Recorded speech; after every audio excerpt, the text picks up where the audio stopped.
Episode ke-222, Kinmu, Wang Muran, Mu Qingdai, dan Long Yu mengalami luka yang sangat parah hingga tak mampu bergerak. Kaki Long Yu patah, Mu Qingdai pingsan akibat cedera berat. Hampir seluruh tulang Wang Muran retak, sedangkan Kinmu menderita luka paling serius setelah menerima pukulan saat berada dalam wujud bayangan. Hampir membuat tubuhnya hancur, keempatnya hanya bisa terbaring di tanah. Leher Long Yu terkilir, lidahnya menjulur karena sebelumnya ia memaksakan diri memutar kepalanya. Ia hanya bisa pasrah ketika naga kilin berjalan menghampirinya. Tanpa ragu, naga kilin menjulurkan lidahnya yang besar dan menjilat Long Yu hingga seluruh tubuhnya basah oleh air liur. Tubuh Long Yu beberapa kali dibalik seolah sedang dipanggang agar matang merata. Meskipun penampilannya sangat memalukan, air liur naga kilin ternyata memiliki khasiat luar biasa. Tulang-tulang yang patah mulai menyatu kembali, urat yang putus kembali tersambung, dan daging yang robek perlahan pulih. Long Yu segera mengalirkan ki vital untuk meluruskan posisi tulangnya agar tidak menyatu dalam bentuk yang salah. Melihat kakak seperguruannya diperlakukan seperti itu, Wang Muran yang semula pingsan tak kuasa menahan tawa. Ia tertawa begitu keras hingga luka-lukanya kembali terbuka dan rasa sakit membuat air mata mengalir di pipinya. Sayangnya, tawa itu tidak berlangsung lama. Naga kilin segera beralih kepadanya. Lidah besar yang berlendir menutupi wajah Wang Muran sebelum membalik tubuhnya berkali-kali. Kini giliran dirinya yang basah kuyup oleh air liur. Setelah selesai, naga kilin menghampiri Mu Qingdai. Gadis itu sebenarnya sudah sadar, tetapi berpura-pura tetap pingsan agar tidak mengalami kejadian memalukan yang sama. Usahanya sia-sia. Naga kilin tetap menjelatinya hingga seluruh tubuhnya basah. Memaksanya membuka mata dengan wajah merah karena malu. Akhirnya naga kilin berjalan menuju Kinmu. Dengan suara lemah Kinmu berkata, "Jangan menjilatku. Di dalam karung totiku ada beberapa botol batu jok berisi air liur naga. Ambil saja dan oleskan ke lukaku." Belum sempat naga kilin bereaksi, Long Yu langsung berteriak, "Jilat dia!" Wang Muran ikut menyahut, "Kami semua sudah dijilat. Tidak adil kalau dia lolos." Mu Qingdai tersenyum geli, "Benar, kita berbagi keberuntungan dan kesialan bersama. Bos Dragon, jilat dia." Wajah Kinmu langsung berubah. Ia berusaha merangkak menjauh, tetapi naga kilin menekan ujung celananya dengan satu cakar sehingga ia tak bisa bergerak. "Jangan," seru Kinmu, "tubuhku penuh racun. Kalau kau menjilatku, kau bisa mati berdarah dari 7 lubangmu." Naga kilin sempat ragu. Namun Long Yu tertawa sambil berkata, "Mana mungkin ada orang meracuni tubuhnya sendiri. Kalau kau mati, kami akan menguburmu dengan baik." Mendengar itu, naga kilin akhirnya merasa tenang. Ia menjilat Kinmu jauh lebih teliti daripada yang lain. Sebagai tuan yang selalu memberinya makan, Kinmu tentu mendapat perlakuan istimewa. Tubuh Kinmu dibalik berkali-kali hingga seluruh pakaiannya basah kuyup. Kinmu hanya bisa pasrah dengan wajah muram. Setelah selesai, naga kilin melihat rambut Kinmu menjadi acak-acakan. Dengan niat baik, ia kembali menjilat rambut itu hingga tersisir rapi dan mengilap. "Cukup," bentak Kinmu. "Sudah cukup, jangan dijilat lagi." Naga kilin segera menarik lidahnya dan duduk dengan patuh di sampingnya. Namun sesaat kemudian ia melihat sehelai rambut masih menjuntai di dekat mata Kinmu. Tak mampu menahan godaan, ia diam-diam menjulurkan lidah sekali lagi untuk merapikannya. Kinmu pun benar-benar meledak marah. Di sisi lain, rusa besar yang menjadi tunggangan mereka juga terluka parah. Keempat kakinya hampir remuk akibat pertarungan melawan naga pemeliharaan Sovereign. Ketika melihat naga kilin menyembuhkan semua orang dengan air liurnya, rusa itu segera berteriak, "Hai, aku juga, jilat aku." Naga kilin mendengus angkuh. Bah! Ia hanya meludahkan seteguk air liur ke tanah di depan rusa. Pakai sendiri, rusa besar hampir muntah darah karena kesal. Namun demi menyelamatkan diri, ia terpaksa menyeret tubuhnya dan menggosokkan air liur itu ke seluruh luka sambil terus meringis kesakitan. Melihat pemandangan itu, naga kilin merasa sangat puas. Selama ini, rusa besar selalu membuatnya kehilangan muka di depan Kinmu.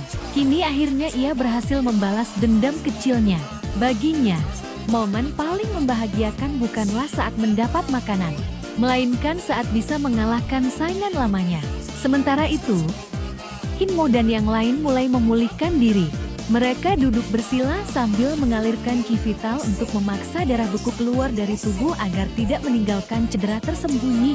Ketiga murid Little Giant Capital sebenarnya juga menguasai teknik pengobatan. Tetapi kemampuan mereka masih jauh di bawah Kinmo. Setelah membersihkan darah beku, Kinmo menggunakan ki vital untuk mengeluarkan serpihan tulang yang hancur dari tubuhnya sedikit demi sedikit. Kemudian roh primordialnya keluar dari tubuh dan memeriksa seluruh kondisi fisiknya, termasuk keadaan harta surgawinya. Usai memastikan semua luka, roh primordial itu kembali memasuki tubuhnya.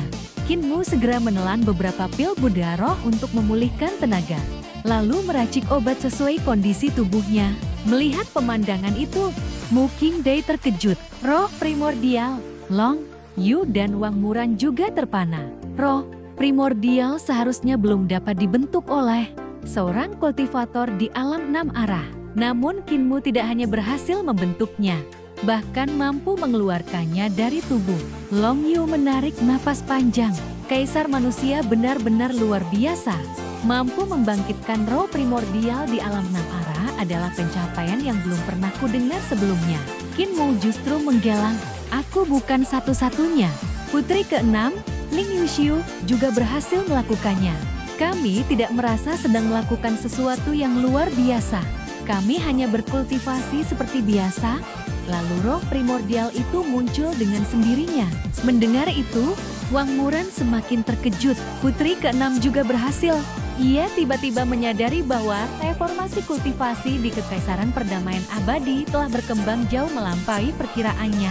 Jika Little Giant Capital terus menutup diri, cepat atau lambat mereka akan tertinggal. Kemampuan membangkitkan roh primordial sejak alam 6 arah merupakan perubahan besar yang dapat mengubah seluruh sistem kultivasi.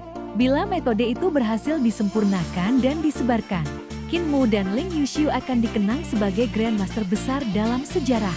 Bahkan mungkin sejajar dengan Imperial Preceptor. Wang Muran mengutarakan pikirannya. Kinmo terdiam beberapa saat. Aku memang belum pernah memikirkannya dari sudut pandang itu. Setelah kembali ke ibu kota, aku akan mendiskusikannya dengan Sister Yuxiu. Mungkin kami benar-benar bisa menemukan metode yang dapat digunakan semua orang. Setelah itu, Kinmo memeriksa kondisi Mu Qingdai menggunakan mata langit sains. Ia mengamati setiap bagian tubuh gadis itu dengan sangat teliti untuk memastikan tidak ada luka tersembunyi. Lalu meracik pil penyembuh yang sesuai. Tatapan Kinmo membuat Mu Qingdai sedikit malu. Ia terus mengingatkan dirinya sendiri bahwa Kinmo hanyalah seorang tabib. Namun tiba-tiba Kinmo bergumam pelan, struktur tubuh wanita memang berbeda dari pria. Wajah Mu Qingdai langsung memerah. Ia menatap Kinmo dengan kesal. Kinmo baru menyadari ucapannya. Lalu buru-buru berpindah memeriksa luka Long Yu. Tak lama kemudian seluruh luka mereka selesai ditangani. Saat itu naga kilin berjalan tertatih-tatih menghampiri Kinmo. Guru sekte, pedang-pedang di tubuhku. Belasan pedang terbang masih tertancap di tubuhnya. Kinmo meliriknya sekilas. Rambutku masih berantakan. Tidak. Semuanya sudah rapi. Hanya sehelai rambut itu sedikit belum selesai berbicara. Naga kilin hendak menjulurkan lidah lagi. Kinmo langsung menggerakkan jarinya. Belasan pedang terbang tercabut sekaligus dari tubuh naga kilin. Semburan darah langsung memancar ke segala arah. Naga kilin meraung. Kesakitan. Coba saja kau menjilatku lagi, kata Kinmo dingin. Walau begitu, ia tetap segera menuangkan air liur naga ke seluruh luka naga kilin, menghentikan pendarahan, lalu menutup luka-lukanya dengan ki vital. Naga kilin menahan sakit sambil bergumam, guru sekte. Setelah jasaku sebesar ini, jatah makanku. Kinmo pura-pura tidak mendengar. Ia beralih membantu rusa besar yang keadaannya jauh lebih buruk. Tubuh rusa itu dipenuhi lebih banyak pedang daripada naga kilin. Kinmo mengatur kembali tulang-tulangnya, menuangkan beberapa botol air liur naga untuk menghentikan pendarahan, lalu mencabut seluruh pedang satu persatu. Tak jauh dari sana, Wang Muran mengambil tanduk rusa yang terlepas dan mencoba memasangnya kembali. Tuan muda, terbalik, eluh rusa itu. Oh, Wang Muran buru-buru mencabutnya lagi, membuat darah kembali menyembur, lalu memasangnya dengan posisi yang benar. Setelah itu, ia meminta sebotol air liur naga kepada Kinmu untuk mempercepat penyembuhan. Kinmu lalu mengobati naga-naga banjir yang juga terluka dalam pertempuran. Pekerjaan itu menghabiskan waktu cukup lama. Saat mereka hampir selesai, langit di luar mendadak berubah menjadi putih terang. Sesaat kemudian, kegelapan kembali menyelimuti langit. Kilatan cahaya terus berkedip di balik awan. Semua orang segera menoleh keluar. Hujan telah berhenti. Di langit tampak sebuah retakan raksasa.